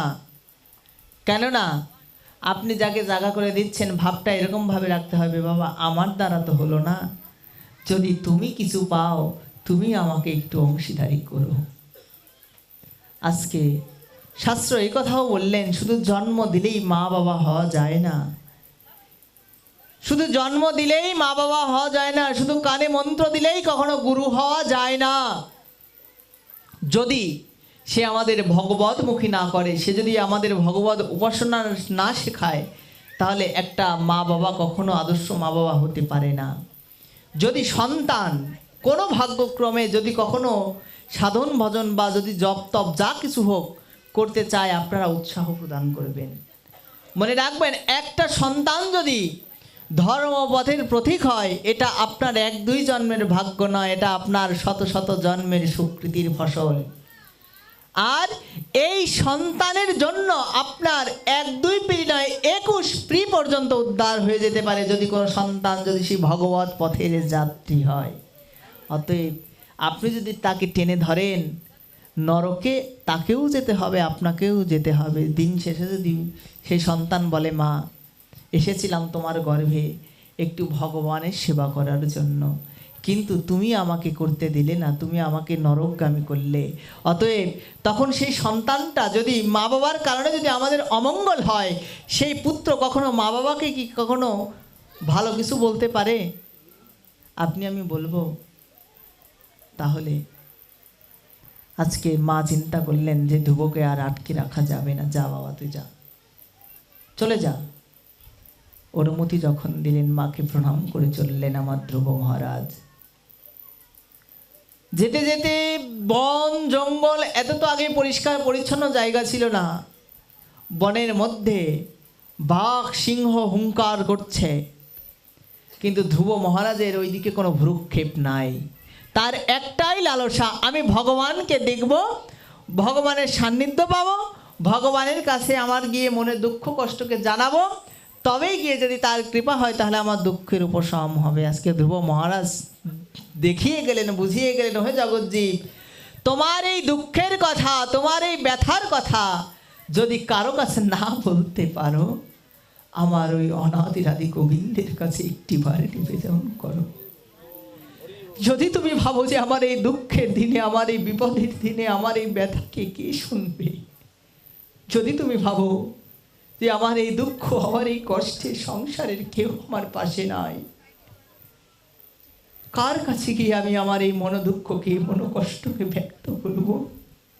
ধ্রুব মহারাজ আজকে জগজ্জীবকে দেখিয়ে গেলেন, হে জগজ্জীব, আমার দিকে তাকিয়ে দেখো, আমার এই তুচ্ছ বিষয়, তুচ্ছ ঘটনার জন্য আমি আজকে ভগবতমুখী হয়ে যাচ্ছি। তোমাদের জগৎ সংসারে ওই রকম দুঃখ দুর্দশা আসবে, তোমরাও ভাববে যে কার কাছে গিয়ে আমি আমার এই তাপিত পরাণটাকে একটু জুড়াবো, তোমরাও পথ খুঁজবে, কিন্তু আমাকে তোমরা দেখো, জগৎ সংসারের কেউ তোমাদের দুঃখকে লাঘব করতে পারবে না। অতএব যদি কেউ পারে, সে আমার অনাদিরাদি গোবিন্দ, সে আমার ভগবান, সে আমার পরমাত্মা স্বরূপ। যদি তার কৃপা হয় তবেই জীব এই দুঃখ সমুদ্র থেকেও দুঃখকে ভোগ করে না। কিন্তু যে আমার ওই ভগবানের হাতকে ছেড়ে দিয়ে এই মায়ার বশবর্তী হয়ে যায়, তার কপালে এই দুঃখ থেকে কোনো সময় নিস্তারও হয় না। যদি তোমাকে কেউ ধিক্কার করেও যদি কেউ একবার ভগবতমুখী তোমাকে করে দেয়, মনে রাখবে সেই তোমার পরম বন্ধু, তোমার সেই পরম বান্ধব। কিন্তু যে তোমাকে ওই ভগবত পথ থেকে বিচ্যুত করে দেয়, মনে রাখবে সেই তোমার পরম শত্রু। জগৎ সংসারে কেউ তোমার বন্ধু নয়, জগৎ সংসারে কেউ তোমার শত্রু নয়। অতএব এগুলোকে বুঝতে হবে, তবেই ভাগবত শোনাটা সার্থক। আজকে যখন ধ্রুব মহারাজ যাচ্ছে বনের মধ্য দিয়ে, আজকে ভগবান বলেছে যে আমাকে একবার স্মরণ করে, যে আমার দিকে একবার অগ্রসর হয় বা একটি পা অগ্রসর হয়, আমি ভগবান তার দিকে 10 পা অগ্রসর হইনি। তাই গৌর সীতানাথ প্রেমানন্দে গৌর হরি। আজকে আমার ভগবান দেখলেন, অন্তর্যামী ভগবান তিনি দেখলেন যে ধ্রুব মহারাজের চাওয়াটার মধ্যে কোনো অকপটতা নাই। জগৎ সংসারে সবাই চায় ভগবান আমাকে দাও, আমাকে দাও, তবেই আমরা তোমাকে দিব। কিন্তু একটিবার নিজেকে প্রশ্ন করেছেন, ভগবানকে যে আপনি যা দিচ্ছেন, এগুলো কি আপনার জিনিস দিচ্ছেন নাকি ভগবানের জিনিসই ভগবানকে দিচ্ছেন? চিন্তা করে দেখেছেন? ভগবানকে যে পূজা দেওয়ার জন্য যে ফুলগুলো গাছ থেকে চয়ন করে আনছেন, আজকে ভগবান যদি সেই গাছের মধ্যে সেই শক্তি না দেয়, ভগবান যদি সেই গাছে ফুলকে না ফোটায়, আপনি আমি পারবো তো একটা ফুলকে বানিয়ে নিয়েছে গোবিন্দকে দিতে? অর্থাৎ আমরা কতটা ঋণী একবার চিন্তা করে দেখেন। আপনার কাছ থেকে টাকা নিয়ে আপনার এই ঋণ পরিশোধ করছি, বিষয়টা এরকম হয়ে গেল না? কিন্তু একবারও চিন্তা করে দেখি না, যেই ভগবান আমাকে এতদিন বাঁচিয়ে রেখেছে, যেই ভগবান দেখেন এখানে ফ্যান চলছে, ফ্যান চালানোর জন্যও আপনার বিদ্যুৎ বিল পরিশোধ করতে হচ্ছে না? যদি বকেয়া রাখেন, আপনার কি কারেন্ট কি দিবে না লাইন কেটে দেবে? আচ্ছা একবার দেখেন তো, আপনি আমি এতদিন বেঁচে আছি, এত সুন্দর স্নান করার জন্য জল পেয়েছি, খাবার জন্য আহার পেয়েছি, কত সুন্দর অক্সিজেন নিচ্ছি পরিবেশ থেকে, কত সেবা শুধু নিয়েই যাচ্ছি, তার বিনিময়ে আমরা ভগবানকে কি দিচ্ছি? ভগবান আমাদের এত কিছু দিচ্ছে, আলো দিচ্ছে, বাতাস দিচ্ছে, সূর্যকে উঠাচ্ছে। দেখো প্রতিদিন একই নিয়মে সূর্য উঠছে, প্রতিদিন অমাবস্যা পূর্ণিমা হচ্ছে, প্রতিদিন আমাদের সমস্ত তিথিগুলো আসছে, সবাই যার যার ভগবান কত সুন্দর আপনাকে আমাকে বেঁচে থাকার জন্য কত কিছু দিচ্ছে, কিন্তু তার বিনিময়ে আপনি ভগবানকে কি দিচ্ছেন? প্রশ্ন করেন তো একবার নিজেকে। কিন্তু ভগবান বলে তারপরেও যেই জীব আমার দিকে একটিবার অগ্রসর হয়, আমি তার দিকে তারপরেও তার কাছে 10 বার এগিয়ে যাই। আজকে ধ্রুব মহারাজ যখন এইভাবে হেঁটে যাচ্ছে, ভগবান দেখলেন দেখো আসলে যদি আমাকে পেতে হয় তাহলে আগে গুরু কৃপার প্রয়োজন আছে। এর জন্য শাস্ত্র বললেন গুরুকে কখনো মনুষ্য জ্ঞান করিতে নাই। আর ধ্রুব মহারাজকে রক্ষা করার জন্য ধ্রুব মহারাজকে পরীক্ষা দিতে হবে। জগৎ সংসারে পরীক্ষা ব্যতীত কখনো উত্তীর্ণ হতে পারে না। ভেবে দেখেছেন? জগৎ সংসারে আমরা একটুতেই অধৈর্য হয়ে যাই, ভগবান আমার কপালে এই লিখে রাখলে হই না মা? কিন্তু ভগবানের কথাটা কি শুনেছেন আপনি? যে করে আমার আশ করি তার সর্বনাশ, যদিও সে না সারে পাশ, হই তার দাসেরও দাস। আমাদের যে দাস থাকবে, এদেরও দাসেরও দাস গোবিন্দ হবে যদি তার সঙ্গকে না ছাড়া যায়। তো আজকে দেখেন তাকে পরীক্ষা করার জন্য দেবর্ষি নারদকে তিনি প্রেরণ করলেন। যাও যাও নারদ, কোথায়? দেখো একটা সরল বালক আমাকে পাওয়ার জন্য এত উৎকণ্ঠায় ধাবিত হচ্ছে। কোথায় তার মা, কোথায় তার বাবা, কোথায় তার রাজসুখ, এগুলো তার আর এখন কোনো মাথার মধ্যে কাজ করছে না। এমনকি বাবার কোলে যে বসবে সেই ইচ্ছাটাও এখন আর তার মাথার মধ্যে নাই। তার একটাই উদ্দেশ্য, আমি কখন ভগবানের দর্শন করব, তার কাছে গিয়ে আমার মনোদুঃখকে আমি নিবেদন করব। বলছে এইভাবেও যদি আমরা ভগবানকে স্মরণ করি, তাকে ভালো নাই আসতে পারি, অন্তত পক্ষে নিজের বিপদ, আসন্ন বিপদকেও অবলোকন করেও যদি সেই মুহূর্তেও যদি ভগবানকে অজস্র নয়ন ধারায় যদি আপনারা স্মরণ করেন, ভগবান আপনাদের কৃপা করবেই করবে, বিশ্বাস রাখেন। ভগবানকে যদি আপনি বিপদে পড়েও যদি স্মরণ করেন, ভগবান এতটা দয়ালু, ভগবান এতটা কৃপালু, হয়তোবা আমার যখন স্বার্থ সময় আপনাকে যদি আমি স্মরণ না করি, আপনি আমার বিপদের সময় বলবেন যে ও যখন স্বার্থে ছিল তখন আমাকে ডেকেছে, আমাকে এখন স্বার্থ ফুরিয়েছে, আমাকে ডাকে নাই, আমি ওর কাছে যাব না। আপনি আমি হলে তাই বলবো। কিন্তু ভগবান কখনো অকৃতজ্ঞ নয়, ভগবান কখনো বেঈমান নয়। ভগবান বলে জীব অসহায়, সে যদি আমাকে শত্রুভাবেও ভজনা করে, আমি ভগবান তাকে উদ্ধার করে দেয়নি। তাই গৌর সীতানাথ প্রেমানন্দে গৌর হরি বল। ভগবান বারবার বলে যদি কেউ আমাকে ভালো না বেসেও যদি বলে, শত্রুভাবেও যদি আমাকে চায়, ভগবান বলে আমি তার ওই শত্রু ভাবটাকে দর্শন করি না, আমি দেখি সে আমাকে দিন শেষে ডেকেছে। তো কংস মহারাজ কৃষ্ণকে কি ভালোবেসে চেয়েছিল না তাকে মারতে চেয়েছিল? কিন্তু ভগবান এই দিকে তার দেখলেন না যে আমাকে তিনি মারতে চেয়েছিলেন, তিনি দেখলেন মামাশ্রী আমাকে স্মরণ করেছে। তো অতএব আমি যদি তাকে অধম বলে উদ্ধার না করি, তাহলে আমি তো জগতের বন্ধু হতে পারলাম না। আমরা তো বন্দনার মধ্যে বললাম হে কৃষ্ণ করুণা সিন্ধু দীনবন্ধু জগৎপতে, হে গোবিন্দ, তোমাকে যে স্মরণ করবে শুধু তুমি তাদেরই বন্ধু, কিন্তু যে তোমাকে গালি দিবে তার কি তুমি বন্ধু নও? দিতে পারি। জগৎ বন্ধু মানে কি? তুমি সবার বন্ধু, জগতের প্রত্যেকের বন্ধু। কি একটা পশু, কি একটা পক্ষী, কি একটা শত্রু, কি একটা মিত্র, সবাই তোমার কাছে সমান বলছে ভগবান। তারও দৃষ্টান্ত দিয়ে গেলেন যে দেখো দেখো, যে আমাকে শত্রুভাবেও ভজনা করবে, ভগবান বললেন আমি তাকেও উদ্ধার করে দেব। তারপরেও আমরা তার ভজনা করি না। পুতনা রাক্ষসী এসেছিলেন গোবিন্দকে মারার জন্য, হত্যা করার জন্য, হিংসাত্মক মনোভাব নিয়ে এসেছিল।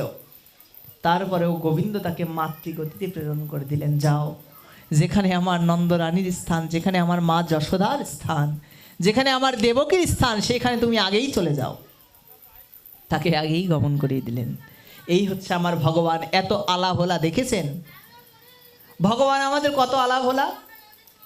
গীতার মধ্যে তিনি বললেন অন্তকাল চ মামে বা শরণ মুক্ত্বা কলেবরম ইয়া প্রয়াতি সমদ্ভাবম ইয়াতি নাস্তি অত্র সংশয়। হে অর্জুন, যিনি অন্তিম সময়ে আমার ভজনা করবে, যিনি অন্তিম সময়ে আমাকে একবার স্মরণ করবে, মনন করবে, যাজন করবে, বলছে আমি ভগবান তার সারা জীবনকে দর্শন করি না।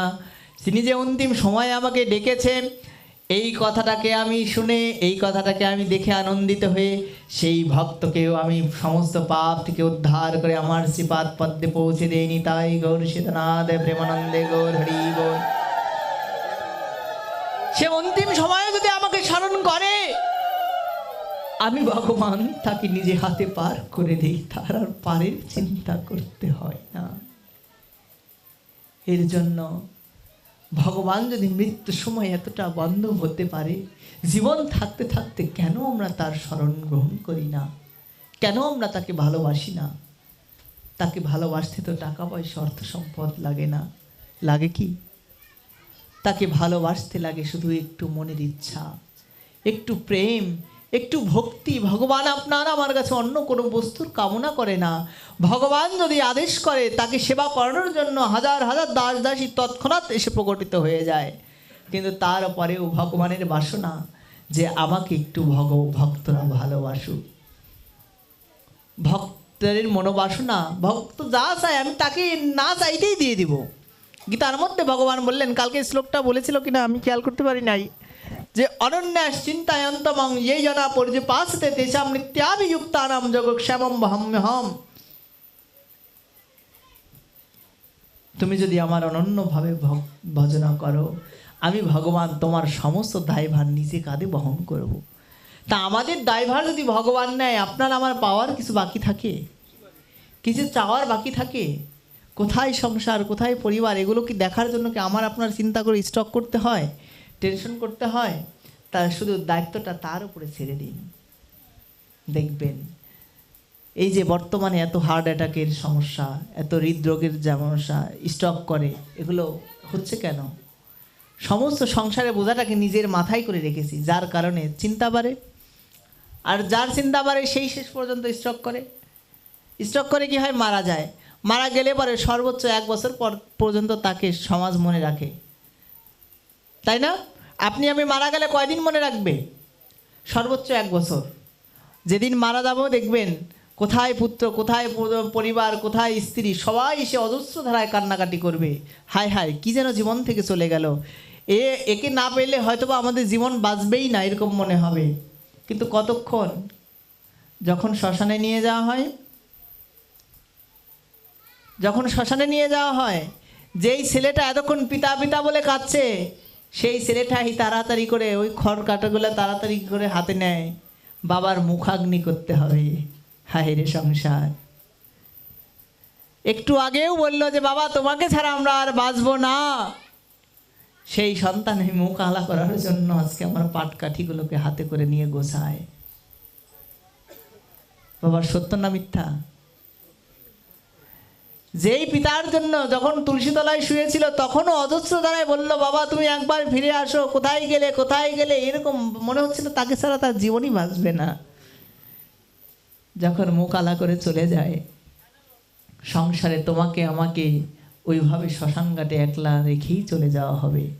স্বামী সন্তান পুত্র পরিবার তুমি চাইলেও সঙ্গে নিয়ে যেতে পারবে না। যখন তুমি চলে যাবে, তোমাকে একলা ফেলে দিয়ে সর্বোচ্চ শ্রাদ্ধ শান্তি পর্যন্ত ছেলের মনে একটা ব্যথা থাকবে। তারপরে কোথা থেকে বুঝ চলে আসবে, যার জন্য এত কান্নাকাটি করছি তাকে আর জীবনেও ফিরে পাবো না, অতএব তার জন্য আমার জীবনটা কেন আমি নষ্ট করছি। সর্বোচ্চ 1 বছর, তারপরে বাবার জন্য 2 ফোঁটা চোখের জলও আর আসবে না।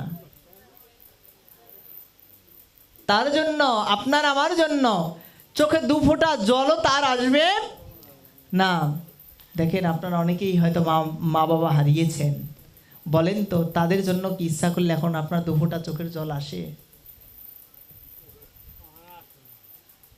এটাই হচ্ছে সংসার। সংসারে কেউ কারো নয়, এগুলো সব মায়ার ফাঁস। যখন তোমার চোখের সামনে থেকে জিনিসগুলো চলে যাবে, মন থেকে সব ভুলে যাবে। অতএব যদি কাঁদতেই হয় তাহলে সেই অনাদিরাদি গোবিন্দর জন্য কাঁদো, যেই রূপে আমাদের ধ্রুব মহারাজ কাঁদতে কাঁদতে বনের মধ্যে চলে গেলেন।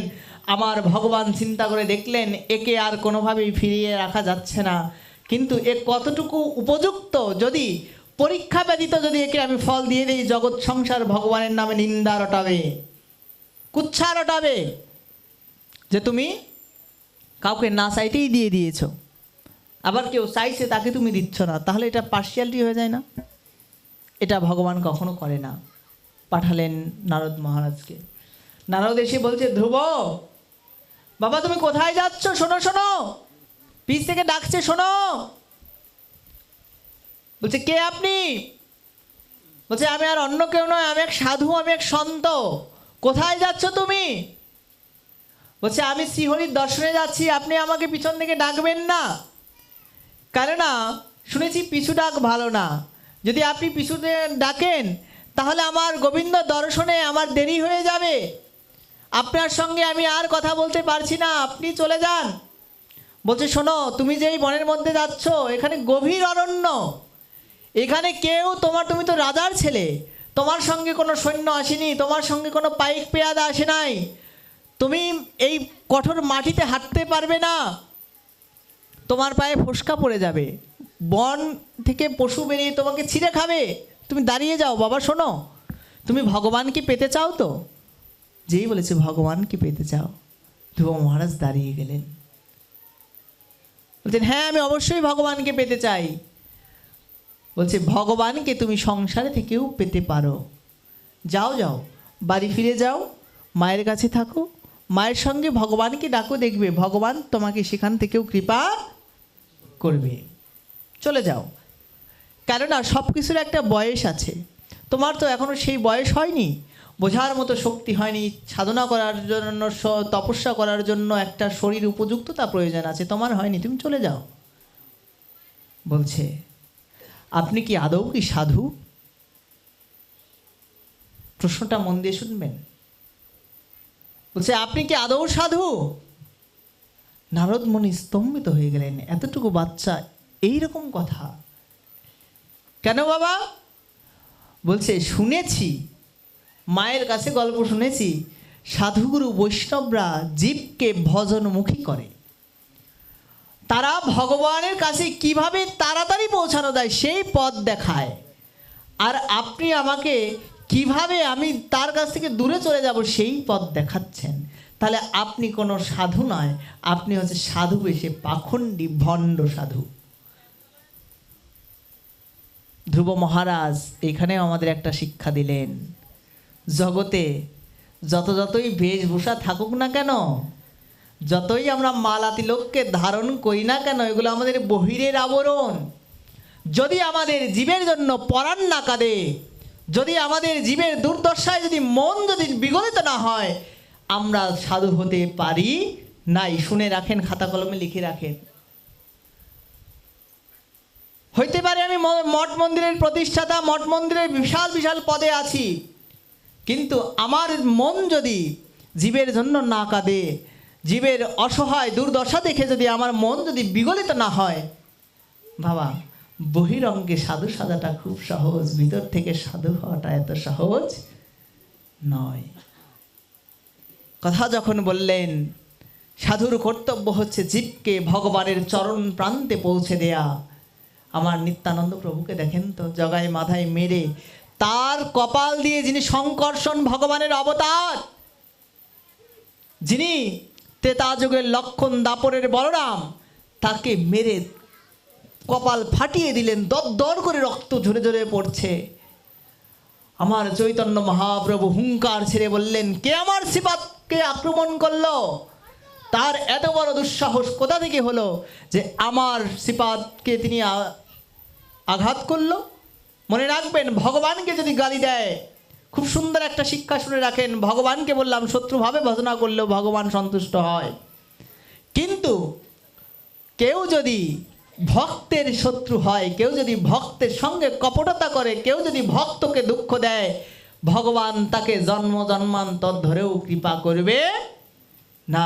এই জন্য সাধু সাবধান, আমার কথার দ্বারা যেন কোনো ভক্ত যাতে কষ্ট না পায়, আগে এইটাকে নিজের জীবনে ধারণ করেন। ভগবানকে পাওয়া অনেক ঊর্ধ্বের বিষয়। তো আজকে যখন দেখেন নিত্যানন্দ প্রভু তারপরে বলেছিলেন যে মেরেছিস কলসির কানা, তাই বলে কি প্রেম দেব না? আমার চৈতন্য মহাপ্রভু সুদর্শনকে টেনে নিয়ে আসলেন যে আমি এখনই জগায় মাধাইকে শেষ করে দেব, নাশ করে দেব। আমার দাদা নিত্যানন্দ চরণে পড়ে কাঁদতে লেগেছিলেন, ভগবান তুমি মনে করে দেখো তোমার শর্ত, তুমি বলেছিলে যে আমি এই কলিযুগে অস্ত্র ধারণ করব না। ভগবান তখন বললেন, আমার ভক্তকে যদি কেউ আঘাত করে, আমি ভগবান সেই মুহূর্তে আমার প্রতিজ্ঞাকে ভুলে গিয়ে আমার ভক্তকে আমি নিজে রক্ষা করি। অজস্র প্রমাণ আছে মহাভারতে। যদি আপনারা ভীষ্মকে দেখেন, তাকে হত্যা করার জন্য ভগবান শ্রীকৃষ্ণ প্রতিজ্ঞাকে ভঙ্গ করে রথের চাকারকে উঠিয়েছিলেন। যাই হোক, ইতিহাস অনেক, একদিকে গেলে অন্য দিক দিয়ে চলে যায়, মূল আলোচ্য বিষয় থেকে চলে যায়। তা এইখানে দেখেন বৈষ্ণবতার লক্ষণটা কি, সাধুগুরু বৈষ্ণবের কৃপাটা কেমন, যে আমাকে যদি কেউ আঘাতও করে তারপরেও আমি তাকে কখনো অভিশাপ দিতে পারবো না, ভগবানকে প্রার্থনা করব। নিত্যানন্দ প্রার্থনা করেছিলেন যে প্রভু যদি এদের কৃপা করতে হয়, সুদর্শনদের মারলে এদের গতি এখনই হয়ে গেল, কিন্তু জগতে তো তোমার মহিমা প্রকাশ হবে না, জগতে তো তোমার প্রেম ধর্ম, জগতে তো তোমার সাধুর যেই সঙ্গ, জগতে যেই সাধুর যেই মাহাত্ম্য, এ কথা জগতে প্রচার হবে না। তাহলে কি হয়, আপনি আচরি ধর্ম জীবের শেখায়, আপনি না করিলে ধর্ম শেখানো না যায়। অতএব তুমি এদের কি কৃপা করো। আজকে আমার দাদা নিত্যানন্দ প্রভুর কৃপাতে আজকে জগায় মাধায় উদ্ধার হয়েছিলেন। এই জন্য গানের মধ্যে গায়, অক্রোধ পরমানন্দ নিত্যানন্দ রায়, অভিমান শূন্য নিতায় আমার নগরে বেড়ায়। এর জন্য যদি সাধুগুরু বৈষ্ণবের যদি একজন টিচার প্রয়োজন, যে কেমন আমাদের জীবনটা হওয়া উচিত বা কিভাবে আমাদের চলাফেরা উচিত, আমি বলবো নিত্যানন্দ প্রভুর আদর্শটাকে ধারণ করুন। তাকে শুধু আসলে তুলে রাখবেন না, তবে গিয়ে আপনি প্রকৃত বৈষ্ণব হতে পারবেন, তবে গিয়ে আপনি গৌরীয় ধারায় আসতে পারবেন, তবে গিয়ে আপনার মহাপ্রভুর কৃপাকে জীবনে ধারণ করতে পারবেন। তা না হলে অনেক দেরি হয়ে যাবে। তো যাই হোক, এখানে ধ্রুব মহারাজ যখন বললেন যে তুমি কপট সাধু, নারদ মুনি আর স্থির থাকতে পারলেন না। কেন? যারা প্রকৃত সাধু তারা কখনো নিন্দা সহ্য করতে পারে না। বললেন যে বাবা, আমার তো আর কোনো কিছু বলার বাদ রাখল না। তখন কি করলো? বলে যে তুমি যদি এবার ভগবানকে পেতে চাও, তাহলে ভগবানকে তো এইভাবে পাওয়া যায় না। শোনো শোনো, ভগবানকে পেতে গেলে সাধনের প্রয়োজন, ভজনের প্রয়োজন, তপের প্রয়োজন। বললেন তাকে পাওয়ার জন্য যা কিছু করার আমি সব কিছু করব। নারদ মুনি তার দৃঢ় প্রতিজ্ঞা দেখে বুঝতে পারলেন একদম সাদা পাতা। কেননা যারা আমরা এই যে বড় হয়েছি, বয়স্ক যারা হয়েছি, এদের মধ্যে কপটতা আছে, অবিশ্বাস আছে, আছে না? যে ভগবানকে ডাকবো, ভগবান শুনবে কি শুনবে না তাও তো জানি না, ভগবান শুনে নাকি শুনে না, ভগবান খায় কি খায় না, এগুলো দেখেন প্রতিদিন হয়তো বা ওই যে ঠাকুরের সামনে প্রসাদ দেওয়ার সময় আমাদের মনেই জায়গা যায়, ধরু এত তো প্রতিদিন তো ভোগ দেই, ভগবান কি আদৌ খায়? এগুলো আমার আপনার মনে আসতে পারে, কিন্তু একটা বাচ্চাকে দিয়ে দেখবেন বিগ্রহ সেবা দেয়াবেন, তাদের মনে কিন্তু এই বাসনা কিন্তু হয় না, তাদের মনটা সরল থাকে। সাধন ভজন করতে হলে আগে বাচ্চা সুলভ আচরণটাকে শিখতে হয়। তখন যখন দেখলেন যে ধ্রুব মহারাজ আমার আর সব দিকেই পরিপূর্ণ, তখন তাকে আর কৃপা করতে বাদ রাখলেন না। বললেন শোনো, তুমি তাহলে আমার কাছে আসো। বললেন যে তুমি কোন ভগবানকে পেতে চাও? ধ্রুব মহারাজ বলছেন যে কেন, ভগবানও কি অনেক আছে? মা একটা কথা বলেন তো, ভগবান আমাদের একজন না অনেক আছে? ভগবানও অনেক আছে। কিভাবে? আচ্ছা, শিবকে আপনারা ভগবান শিব বলেন না? আচ্ছা একটু উত্তর দেন, বলেন কি না ভগবান শিব বলেন? আচ্ছা, ভগবান শ্রীকৃষ্ণকে ভগবান শ্রীকৃষ্ণ বলেন? আচ্ছা, নারায়ণকে ভগবান বলেন? তাহলে কে বলে যে ভগবান একজন? কত ধরনের ভগবান হয়ে গেছে না? কিন্তু গুণের তারতম্যের কারণে আমরা এক একজনকে বিভাজন করি। মূলত সেই নিরাকার বস্তু বা সেই ব্রহ্মসত্তা সব এক, এদের মধ্যে কোনো বিভেদ নাই। কিন্তু লীলা হেতু, গুণ হেতু ভক্তরা যেভাবে তাকে কামনা করেছে, যার যাকে ভালো লেগেছে, ভগবান তার সামনে সেইভাবে প্রকটিত হয়েছে। আজকে দেখেন, যখন এই কথা বললেন ধ্রুব মহারাজ, যে তাহলে শোনো, তোমাদের সব ভগবানের গোড়া তো একজন আছে, সবার গোড়া তো একজন আছে। তা বলছেন হ্যাঁ তাও আছে। বলছে সে গোড়াকে? বলছে সমস্ত পূজার আগে যাকে পূজা করা হয় সেই হচ্ছে সমস্ত দেবের গোড়া। কথাটা বোঝা গেল? সমস্ত দেবতার পূজার আগে যাকে স্মরণ করা হয়, তাহলে বলছে কে? সে আর অন্য কেউ নয়, সে হচ্ছে আমাদের দেব নারায়ণ বা বিষ্ণু ভগবান। এখানে বসেই কি বললাম? আসমন করার জন্য নমশ্রী বিষ্ণু, নমশ্রী বিষ্ণু, নমশ্রী বিষ্ণু। তারপরে স্মরণ করলাম নমো অপবিত্র পবিত্র বা সর্বাবস্থাম কত হবিবা ইয়ৎ স্মরেত পুণ্ডরীকাক্ষম সবাহ্য অভ্যন্তর শুচিহি।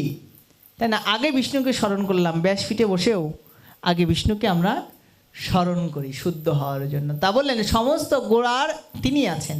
বলেন ঠিক আছে, যদি জল দিতেই হয়, ডালে পালায় আমরা আর জল দিতে যাব না, গাছের গোড়াতেই জল দিব, যাতে গাছের গোড়ায় জল দিলে ডালপালাগুলো অটোমেটিক প্রশান্ত হয়ে যায়।